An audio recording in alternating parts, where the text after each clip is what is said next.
तो दोस्तों, जैसा कि आप जानते हैं, हो चुका है सर्दी का आगाज। तो गुलाबी नगरी जयपुर की गुलाबी गुलाबी सर्दी में मैं मनीष आपका स्वागत करता हूं एक नए ब्लॉग में। और मैं जहां खड़ा हूं वो जगह है जयपुर का प्रसिद्ध जल महल, जो है मेरे पीछे। ये देखिए, है ना बहुत खूबसूरत। इस जल महल के अंदर हम लोग पहले बोटिंग करते हुए वहां पहुंच भी सकते थे, लेकिन अब ऐसा नहीं है। अब सिर्फ इसे दूर से निहार ही सकते हैं। जैसे कि मैं निहार रहा हूं, वैसे ही आप भी दूर से ही निहार सकते हैं। और आज मेरे साथ व्लॉग में आया है मेरा जिगरी, मेरा खास, जो कि मेरा दोस्त ही नहीं, मेरे बड़े भाई जैसे है, कुलदीप, जिससे आप मिल चुके हैं पहले मेघालय वाले व्लॉग्स की जो सीरीज है उसके अंदर, और कामाख्या देवी वाले व्लॉग के अंदर। तो चलिए, जो नए दर्शक हैं, नए व्यूअर्स हैं, उनकी मुलाकात भी कुलदीप से करवाता हूं। मास्क हटाइए जरा एक बार थोड़ी देर के लिए। हेलो, कैसा लग रहा है कुलदीप? शानदार। आज कितने साल बाद में हम लोग वापस से निकले हैं? आज करीबन अपन को 10 साल हो गए। 10 साल बाद अपन जल महल आए वापस। तो ये जो आप देख रहे हैं, इसे कहा जाता है जल महल की पाल।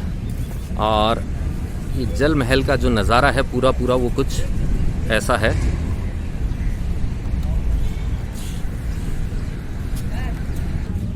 जयपुर घूमने आने वाले लोग यहाँ से हैंडीक्राफ्ट्स वाले आइटम्स भी ले सकते हैं।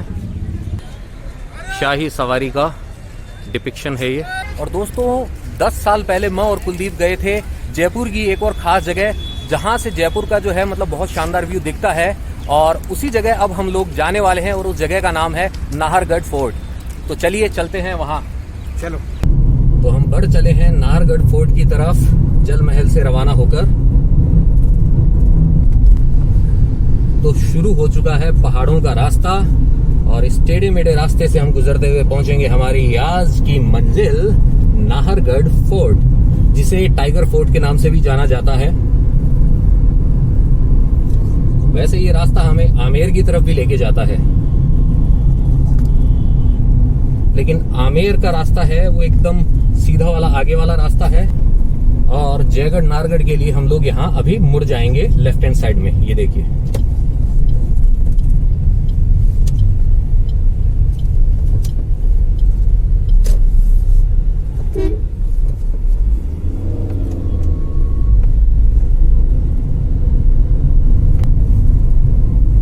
देखिए सामने अभी आपको दिखाई देगा जयगढ़ का किला। वो आप देखेंगे नेक्स्ट व्लॉग में। ये देखिए ऊंचाई से जल महल का शानदार व्यू।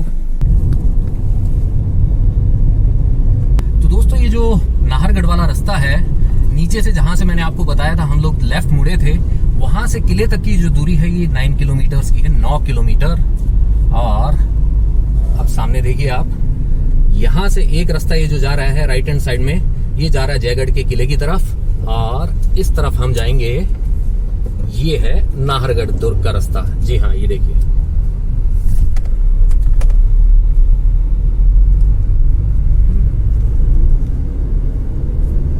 सामने आएगा चरण मंदिर भी।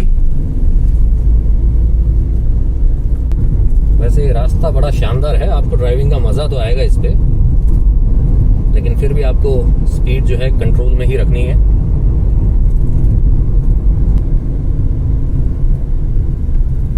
ये यहाँ पे देखिए चरण मंदिर। तो लीजिए दोस्तों, पहुंचने वाले हैं हम हमारी मंजिल नाहरगढ़ फोर्ट।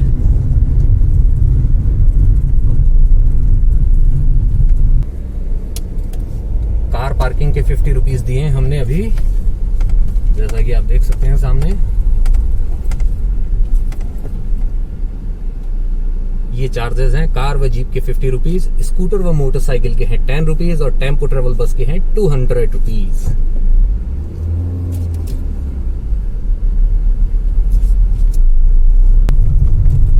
और ये है पार्किंग वाहन की, इसलिए हम भी हमारे वाहन को इसी में पार्क करेंगे और पेड़ की छैया के नीचे लगा दें, ताकि ये इतना गर्म ना हो। अगर मिल जाए तो, शायद है कि नहीं है, नहीं है। गाड़ी हो चुकी है पार्क, और ये है यहाँ की पार्किंग।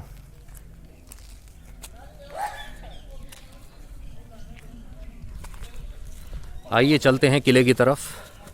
ये देखिए यहाँ से आप पीने के लिए पानी और कुछ रिफ्रेशमेंट के लिए चीज़ें ले सकते हैं। पापड़ भी अवेलेबल है यहाँ पे।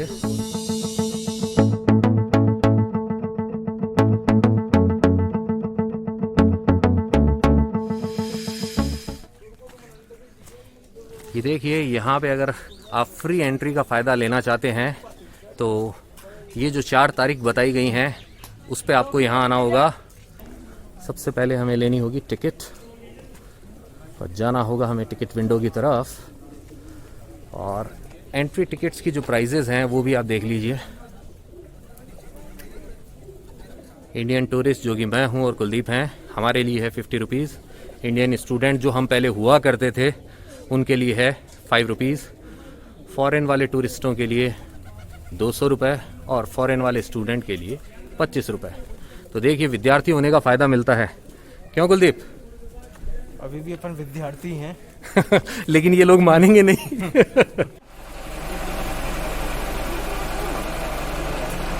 टिकट मिल चुकी है हमें, अब चलते हैं किले के अंदर। तो चलिए बढ़ते हैं हम नाहरगढ़ किले की तरफ। और वैक्स म्यूज़ियम है यहाँ पे, ये देखिए। यहाँ पे आप देख सकते हैं शीश महल को वैक्स म्यूज़ियम के साथ में। शीश महल की वीडियोग्राफी अलाउ नहीं है, इसलिए हम आपको ये दिखा नहीं सकते हैं। बाहर से ही दिखा रहे हैं आपको आके ही देखना होगा। और ये शानदार बग्घी।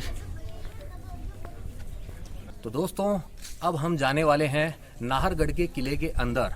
और ये जो नाहरगढ़ का किला है इसका निर्माण हुआ था 1734 के अंदर और ये निर्माण करवाया था सवाई राम सिंह जी ने। और इसका निर्माण पूरा हुआ था माधो सिंह जी के समय में।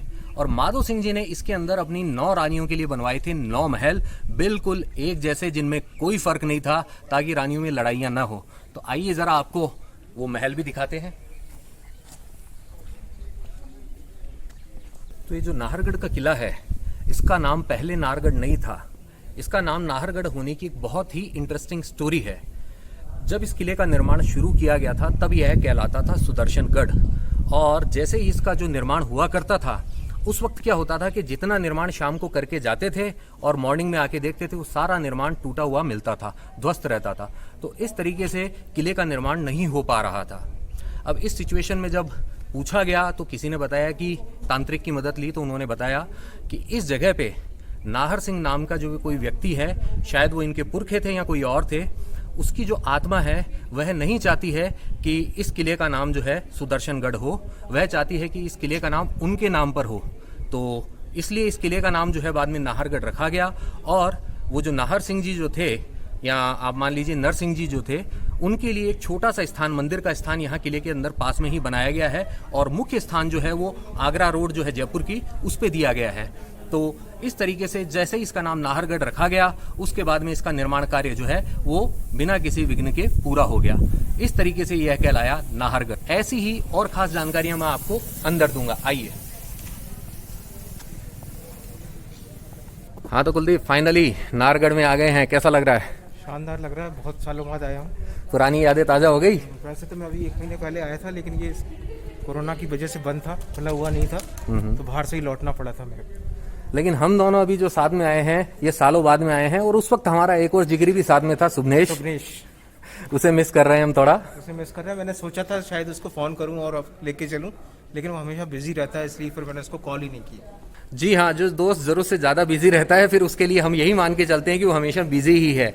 इसलिए अपने दोस्तों से आप इतने ज़्यादा बिजी मत रहा कीजिए, थोड़ा बहुत उनके टच में बने रहिए। और ये जो आप देख रहे हैं ये जो तोप है, हर किले के बाहर जब तोप दिखाई देती है तो एक अलग ही मतलब उसकी शान होती है, मज़ा आ जाता है। और बाहर से आप देखेंगे तो इसका जो ये कलर था थोड़ा बहुत उड़ चुका है, वापस से कलर करने की ज़रूरत है। आइए एंटर होते हैं हम माधवेंद्र भवन के अंदर।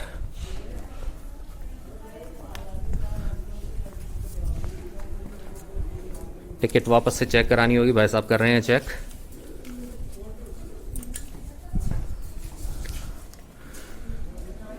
चलिए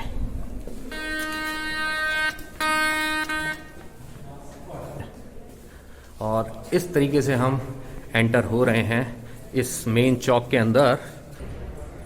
ये है रास्ता जिससे हम एंटर हुए हैं इस चौक के अंदर। और ये जो ऊपर वाला है यह महल होता था माधो सिंह जी का। सामने वाला जो आप देख रहे हैं महल, यह भी होने में तो बाकी के 9 महलों जैसा ही है, लेकिन यह महल दिया गया था जो महारानी पटरानी जो हुआ करती थी उनको।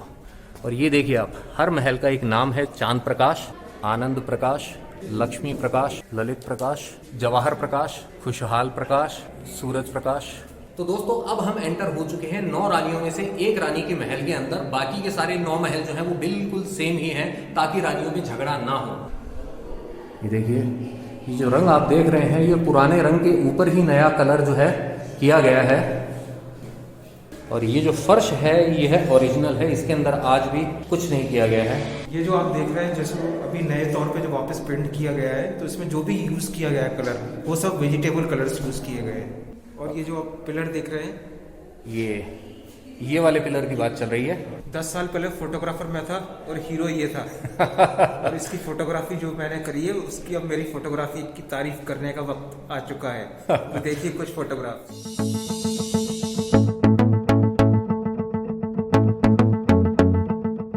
वाकई गजब वाले फोटोग्राफ्स खींचे थे कुलदीप ने यहाँ पे। आज भी मतलब मेरे एल्बम की जो कहते हैं ना कि शोभा बढ़ा रहे हैं, 4 चांद लगा दिए थे कुलदीप के खींचे हुए फोटोग्राफ्स ने। काफ़ी लोग आते हैं यहाँ पे फोटोग्राफी करते हैं और यकीनन फोटोग्राफी के लिए this is the best place. आप देखिए,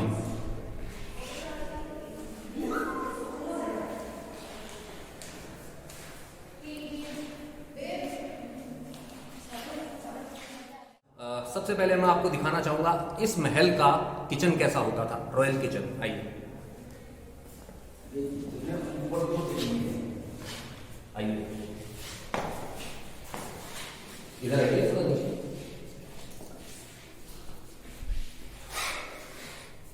ये देख रहे हैं आप, एक चिमनी यहाँ है और एक चिमनी यहाँ है।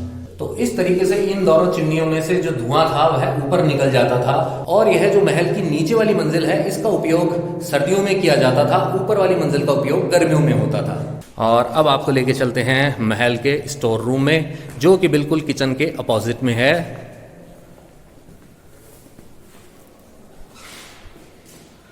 ये देखिए, पेंट नया कर दिया गया है, लेकिन आप अंदाजा लगा सकते हैं कि पहले के जमाने में भी ये कैसा हुआ करता था महल।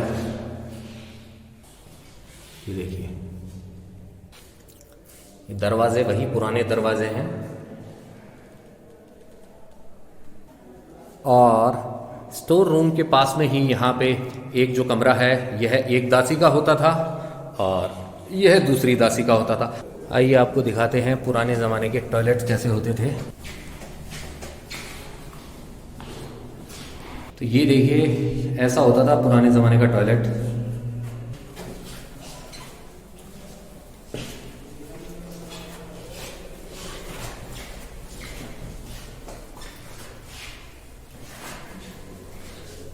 ये रानी जी वाला होता था, वो दासी वाला था, ये रानी जी वाला है क्योंकि ये थोड़ा बड़ा है। और अब आपको लेके चलता हूँ रानी सा के मुख्य कक्ष के अंदर, जो महल का मेन कमरा उनका होता था नीचे वाले फ्लोर पे। ये देखिए, अब आपको दिखाते हैं यहाँ का फायर प्लेस। देखिए, इसके अंदर लकड़ियाँ कोयले जलाए जाते थे इस कमरे को गर्म रखने के लिए। और इसका जो धुआं है वो चिमनी से ऊपर निकल जाता था बाहर की तरफ। और ये देखिए, जो इनके रोशनदान है उसके ऊपर ये जो रंग बिरंगे कांच है कितने शानदार है। तो दोस्तों, इस कमरे के अंदर है एक और खास चीज़, वो आपको दिखाता हूँ। ये देखिए, यहाँ देख रहे हैं आप, ये जो हुक लगे हुए हैं। तो ये जो हुक आपने देखे हैं, इन पे लगा होता था पुराने ज़माने वाला पंखा, जो आपने शायद देखा हो कई जो पुराने सीरियल्स हैं ऐतिहासिक, उनके अंदर जो ऐसे रस्सी से खींच के जो दास दासी हिलाते थे और हवा आती थी। तो सेम पंखा जो है वो यहाँ पे लगा हुआ करता था। और जैसा कि आप जानते हैं कि राजस्थान में एक फेमस गाना भी है कि बन्ना रहे बागा में झूला घालिया। तो वैसे ही सावन का जब मौसम आता था उस वक्त रानियाँ यहाँ पे झूला डलवाती थी और झूला करती थी।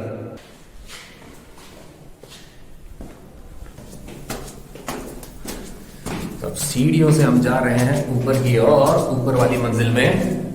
और तो शूरक होता था यहाँ पे, और सामान भी जो कुछ रखना होता था, बुखारी जिसे कहा जाता है ना, वह है।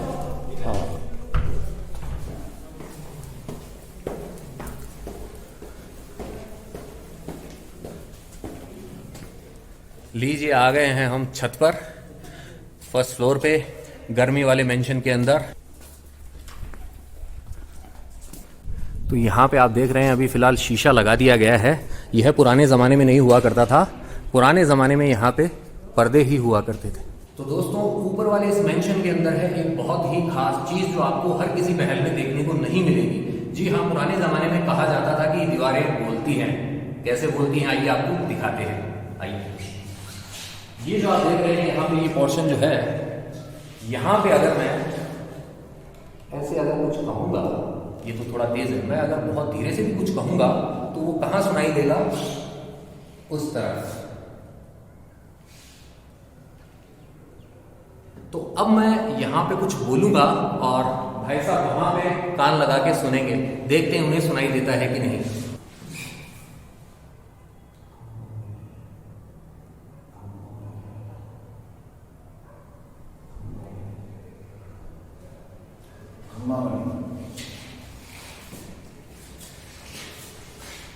जी हाँ, मैंने बोला था खम्मा घड़ी, और भाई साहब को भी क्या सुनाई दिया, बताइए भाई साहब।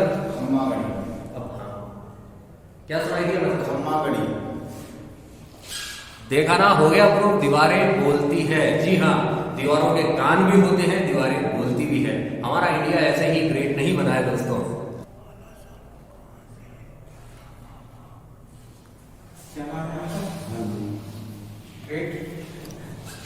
क्या सुनाई दिया? क्या नाम है आपका? क्या बोले थे आप भाई साहब? कहाँ से आए, क्या नाम है आपका? देखिए, वापस से प्रूव हो चुका है ना, गजब का ये। क्यों कुलदीप, क्या कहना है? शानदार है। ये तो मेरे को पहले पता नहीं, मैं नाहरगढ़ कम से कम 5-6 बार आ चुका हूँ। ये वाली चीज़ तो मेरे को आज ही पता पड़ी। तो ये जो आपने अभी बोलती दीवारें देखी थी, यह दीवार एक्चुअली ऐसी बनाई क्यों गई थी, यह भी जान लीजिए। पुराने समय में जब रानी सा यहाँ पे सोया करती थी, तो उनकी जो उनकी जो दासियाँ होती थी, वह बोर हो जाती थी, तो वो चुपचाप बातें एक दूसरे से कर सके, इसके लिए सिस्टम बनाया गया था। इस तरीके से वो आपस में बातें भी कर लेती थी और रानी सा की जो नींद है वो भी खराब नहीं होती थी। तो बहुत बेहतरीन चीज़ थी ये। आइए आपको ज़रा ऊपर की मंजिल के जो रानी के कमरे थे वो भी दिखाते हैं कैसे होते थे। ये देखिए,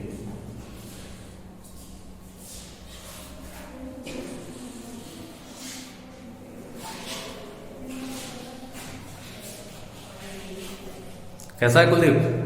बढ़िया यार, यहाँ पे गवर्नमेंट को करना चाहिए यहाँ पे कि 5,000 रुपये दिन के लेके स्टे का भी करना चाहिए आने वाले समय में। आइडिया अच्छा आपका, लेकिन होता क्या है कि जनता बाद में फिर केयर नहीं करती, इसको बिगाड़ देगी, डर यही लगता है। उम्र कैद का पहले फॉर्म भरवा लो उनसे। जी, ये कुछ ज़्यादा ही हो गया। और सेम ऐसा ही एक और रूम है दूसरी तरफ।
दोस्तों, इन महलों की एक और खास बात होती थी कि इनका निर्माण जो है वास्तु के आधार पे किया गया था, और वास्तु के आधार पे इन सभी 9 महलों के अंदर बीच में एक चौक होता था, जैसा कि आप देख पा रहे हैं यहाँ पे। और साथ ही इसके अंदर क्रॉस वेंटिलेशन का खास तौर पे ध्यान रखा गया है। तो आप देखेंगे इसके अंदर जैसे कि हवा महल में भी क्रॉस वेंटिलेशन है, इसके अंदर भी क्रॉस वेंटिलेशन पूरा है, बहुत सारे झरोके रखे गए हैं और दरवाजे भी इस तरीके के हैं कि उनका जो निर्माण इस तरीके से कि हवा जो है वो पास होती रहती है, क्रॉस वेंटिलेशन है। तो दोस्तों अब आपको बताते हैं नाहरगढ़ के महल की एक और खास बात। राजा माधो सिंह की 9 रानियां थी। अब वो 9 रानियां आपस में लड़ाई नहीं करे, उसके लिए इन महलों को बिल्कुल एक जैसा बनाया गया था और साथ ही इसके अंदर बनाए गए थे 2 गलियारे, 2 कॉरिडोर। एक कॉरिडोर कहलाता था किंग्स कॉरिडोर और एक कहलाता था क्वींस कॉरिडोर। क्वींस कॉरिडोर से सारी रानियों के जो महल हैं वो अंदर से आपस में जुड़े हुए होते थे, वो एक दूसरे के पास जा सकती थी। और जो किंग्स कॉरिडोर था वो उसका यूज होता था सिर्फ राजा जी के द्वारा। राजा जी को जब किसी रानी के पास में जाना होता था तब वो उस कॉरिडोर से चुपचाप उसके पास चले जाते थे और बाकी की जो 8 रानियां हैं उनको पता नहीं चलता था। जी हाँ, इतनी बीवियां रखना इतना आसान काम नहीं है। क्या क्या होता है वो तो जिन्होंने रखी है वही जानते हैं। मैं तो सिंगल हूं, मैं तो अभी एक से भी दूर हूं। लेकिन वो जो राजा जी जो हैं अपने उस कॉरिडोर से सीक्रेटली पहुंच जाते थे उस रानी के पास जिसके पास उनको जाना होता था। बाकी रानियों को पता नहीं, तो उनमें अमन चैन कायम रहता था, शांति रहती थी। आइए आपको जरा वो दोनों दिखा भी देते हैं। और ये जो आप देख रहे हैं यह है क्वींस कॉरिडोर।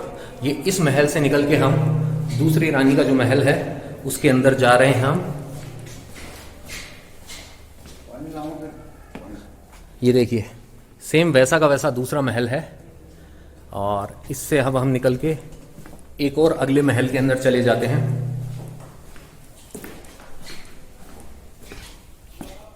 ये देखिए सेम वैसा का वैसा महल यहां भी है। तो क्वींस कॉरिडोर के बाद में अब आपको लेके चलते हैं किंग्स कॉरिडोर की तरफ। जी हाँ, जिसका इस्तेमाल सिर्फ राजा जी किया करते थे। यहां पे है किंग्स कॉरिडोर। देखिए ये जो बंद गलियारा है और यह बंद गलियारा ऐसा है कि जहां से मैं चलना स्टार्ट करूंगा घूम फिर के मैं यहीं पे आ जाऊंगा। तो अभी देखिए कुलदीप यहां पे मौजूद है। मैं जाऊंगा इस तरफ से और कुलदीप के पास पहुंच जाऊंगा, देखिएगा आप।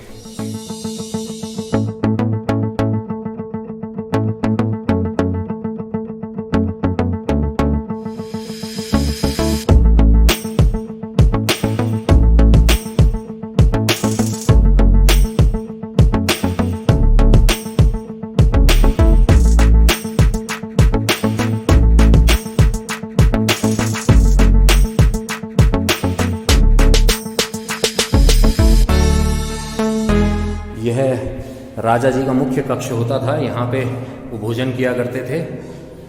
और इस झरोके से यहाँ पे होने वाले जो भी नृत्य के कार्यक्रम होते थे या और कोई रंगारंग पेशकश होती थी वो देखा करते थे। और सामने वाली जो खिड़की है एकदम, वहाँ पे बैठा करती थी पटरानी। ये देखिए इतना बढ़िया काम है ये। मेरी तो इच्छा है कि काश मेरा भी ऐसा कोई एक महल हो, बहुत बड़ा ना सही, छोटा ही सही, लेकिन हो तो सही। तो राजा जी के महल से हम एक बार फिर से आ चुके हैं किंग्स कॉरिडोर के दूसरे हिस्से में। और चलिए चलते हैं कुलदीप के पास। ये देखिए यहाँ ऐसे दरवाजे हैं बीच बीच में अलग अलग रानी के पास जाने के लिए। ये देखिए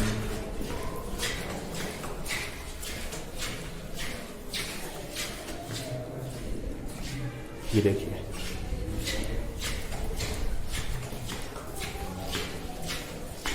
ये देखिए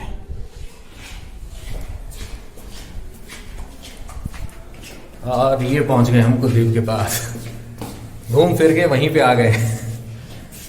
तो ये देखा आपने दोस्तों कैसा है ये किंग्स कॉरिडोर। और इस किंग्स कॉरिडोर की खास बात ये है कि यहाँ एक फिल्म के गाने की शूटिंग हुई थी और उस फिल्म का नाम था शुद्ध देसी रोमांस और उसके हीरो थे सुशांत सिंह राजपूत, जो आज हमारे बीच में नहीं है।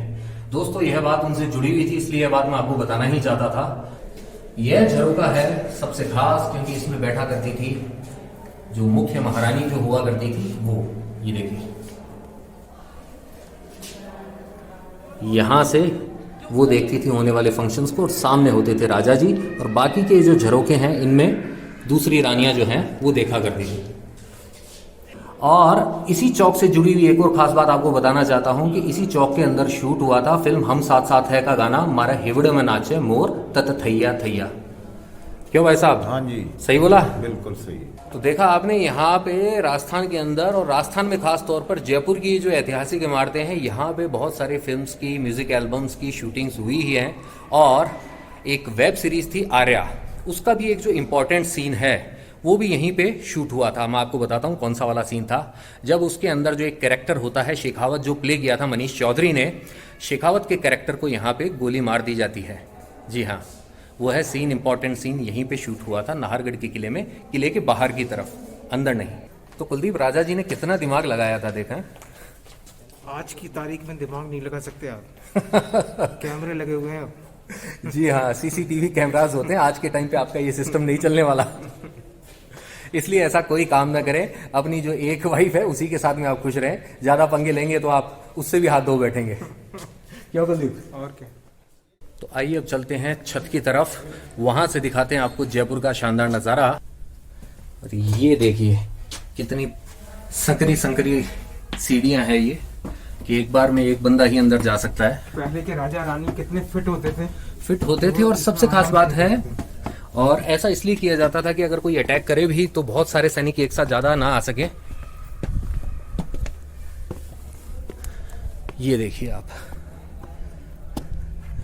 यहां से हम अंदर एंटर हुए थे। ये रखी तोप, देख रहे हैं आप। शुभनेश की याद आ गई छत पे आते से।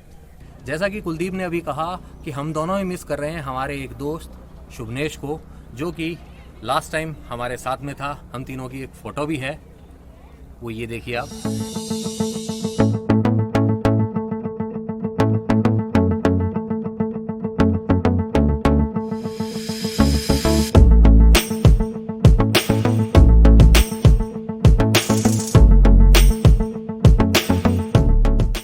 और यहाँ जो आप नीचे स्थान देख रहे हैं, यही स्थान है नाहर सिंह भूमिया जी का स्थान, जो छोटा सा स्थान यहाँ पे बनाया गया है। इसके बाद में ही सुदर्शनगढ़, जो बाद में नाहरगढ़ बना, इसका निर्माण पूरा हो पाया। ये देखिए आप, हमारे जयपुर शहर का शानदार नज़ारा, दूर दूर तक फैला हुआ जयपुर।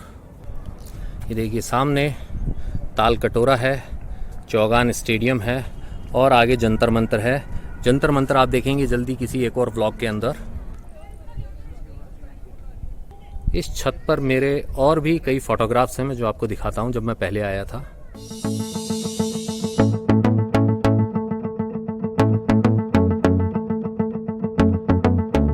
तो नाहरगढ़ जो है मेरे वन ऑफ फेवरेट प्लेसेस में से एक है। बारिश के टाइम पे आप जब यहाँ आते हैं तो उसका एक अलग ही मज़ा है। और ख़ास तौर पे जब आप रात में यहाँ पे रुकते हैं, 10 बजे तक का जो टाइम है, उस वक्त आप जो नाइट व्यू देखते हैं जयपुर का, वो तो ऑसम वाला होता ही है दोस्तों। और ख़ास तौर पे दीपावली के टाइम पे अगर आप देखें तो बात ही क्या। और ये जो आप देख रहे हैं राजा जी के महल वाला जो हिस्सा था, माधो सिंह जी के महल वाला, यह हिस्सा रेस्टोरेंट में तब्दील कर दिया गया था, यहाँ पे बना दिया गया था। और फिलहाल कोरोना की वजह से अभी ये बंद है। अब आपको दिखाते हैं इन महलों के अंदर पुराने ज़माने का जो रेन वाटर हार्वेस्टिंग सिस्टम था वो कैसा होता था।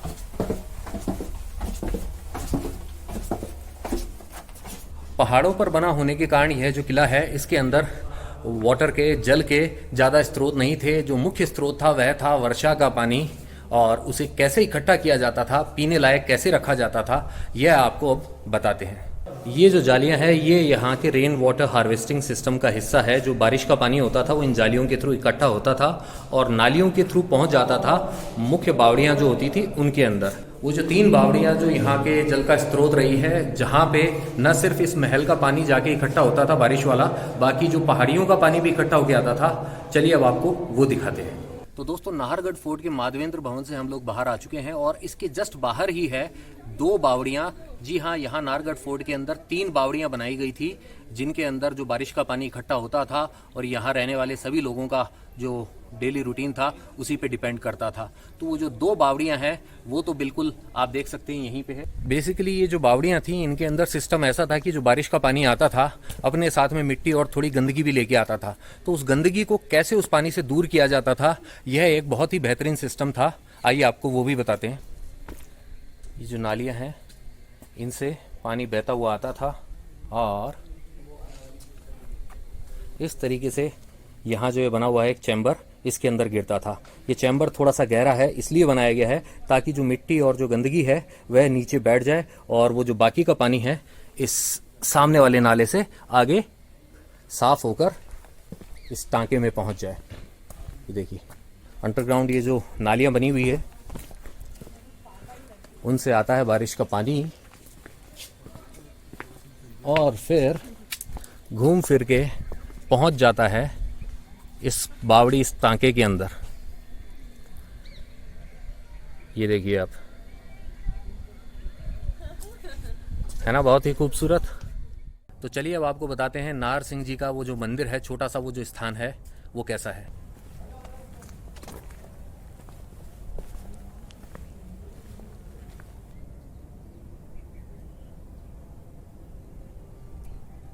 थोड़ी देर पहले हमने वहां से देखा था यह स्थान।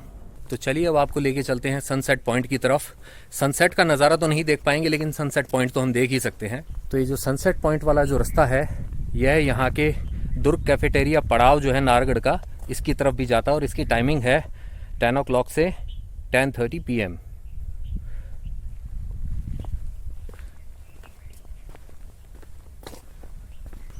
ये देखिए RTDC का पड़ाव।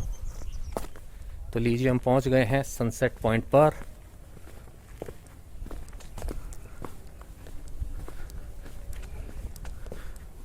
और दोस्तों ये वाला जो हिस्सा है नाहरगढ़ का, यहीं पे पहले किले की दीवार जो थी वो थोड़ी टूटी हुई थी और यहीं पे कुलदीप ने जब हम लास्ट टाइम में आए थे उस टाइम पे जो मेरी बहुत बेहतरीन फोटोग्राफ्स जो खींची थी उनमें से एक फोटोग्राफ ये वाली है, देखिए।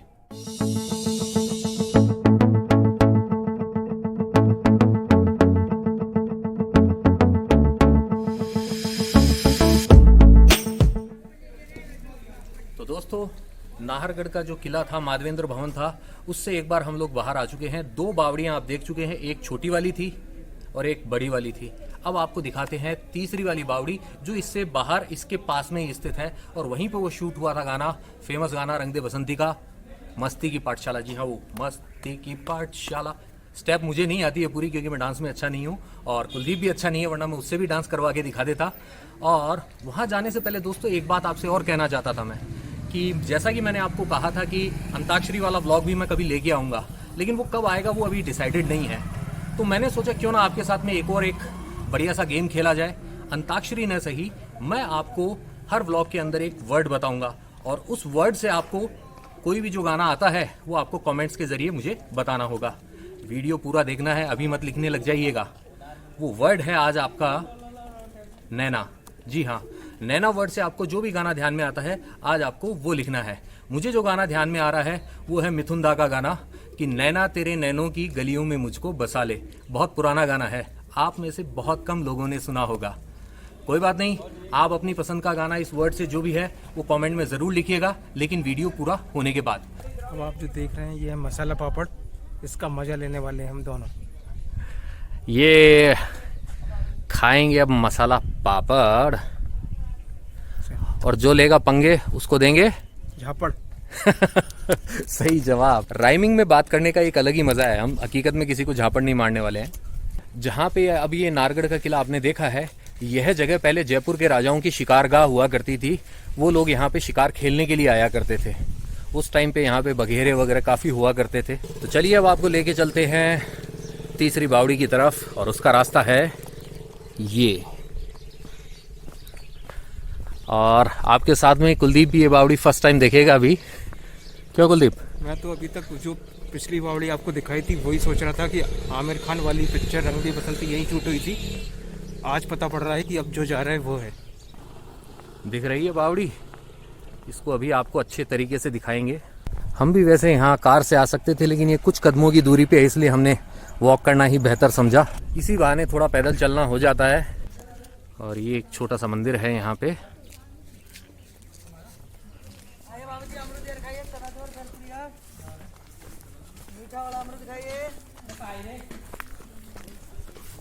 हाँ जी, पहले बावड़ी देख लें। ये देखिए हिंदी और इंग्लिश दोनों में लिखा हुआ है।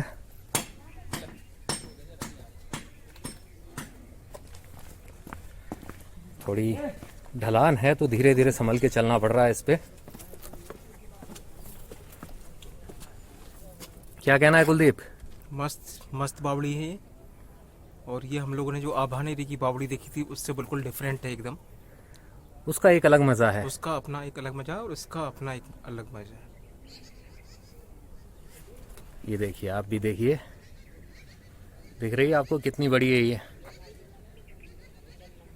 ये जो सीढ़ियां हैं, स्टेप्स हैं, ये अलग अलग जैसे पानी का लेवल रहता है जितना रहता है उस तक पहुंचने के लिए इस तरीके से बनाई गई है ताकि पानी गंदा भी ना हो और आप पानी तक आसानी से पहुंच जाए। ये जो अपन इंडियन टिपिकल बावड़ी देखते हैं उससे इसका डिजाइन बिल्कुल डिफरेंट है। ये पहाड़ों में है ना, इस वजह से इसको ऐसा बनाया गया है। ये यहाँ पे देखिए झाड़ियों के जो कांटे होते हैं, हाँ बहुत बहुत सालों बाद में चिपके हैं ये ये देखिए कांटे।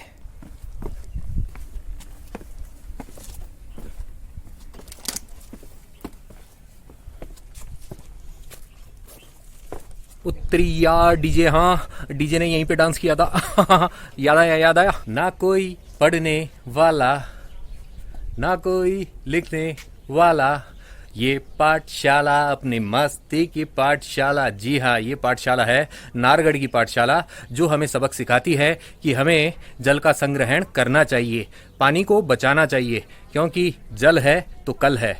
गजब बनाया यार। और ये मतलब ऐसा लग रहा है जैसे मॉडर्न आर्ट है, जो इंडियन टिपिकल आर्ट से बिल्कुल अलग। इसको भी बनाया गया है वो भी कितने सालों पहले। तो पुराने जमाने के लोग जो थे हमसे धुरंधर थे, ये बात माननी ही पड़ेगी। वो तो थे ही। अभी अपन देख के आए ना कि राजा को एक रानी से बच के दूसरी रानी के पास में जाने के लिए इतने साधन थे इसी से समझ में आता है कि कितने फॉरवर्ड थे वो। लेकिन तू ऐसे कोई साधन की मत सोचना, नहीं भाभी तेरी क्लास ले लेगी, देख लेना। लेना भाभी, देख रहे हो ना मेरे पीछे जो आप ये देख रहे हैं, ये यहाँ पे आने का दूसरा रास्ता है, शॉर्टकट जो है, और ये खड़ी चढ़ाई वाला रास्ता है। इस रास्ते से कार नहीं आ सकती है। मोटरसाइकिल, टू व्हीलर जो आपके दूसरे हैं आप उनसे आ सकते हैं। पुराने ज़माने में महाराजा भी जो जयपुर से यहाँ पे आने में इसी का यूज़ किया करते थे। तो दोस्तों इसी के साथ नारगढ़ का ये व्लॉग होता है यहीं पे समाप्त। और जाते जाते बस आपसे इतना ही कहना है कि अगर भैया आप बारातियों का स्वागत पान पराग से नहीं करेंगे तो कोई दिक्कत नहीं है, लेकिन ये जो हमारा वीडियो है अगर ये आपको पसंद आया है तो इसे लाइक कीजिए, शेयर कीजिए और कमेंट करके बताइए हमें आपके विचार। और अगर आप पहली बार हमारे चैनल पे आए हैं तो भैया ये जो सब्सक्राइब बटन है इसे ज़रूर दबाएं और बेल आइकन को ज़रूर दबाएं ताकि आपको नए नोटिफिकेशंस मिलते जाएं। तो बने रहिए हमारे साथ, घूमते रहिए, घुमाते रहिए, लाइफ में मुस्कुराते रहिए और कोरोना से बच के रहिए।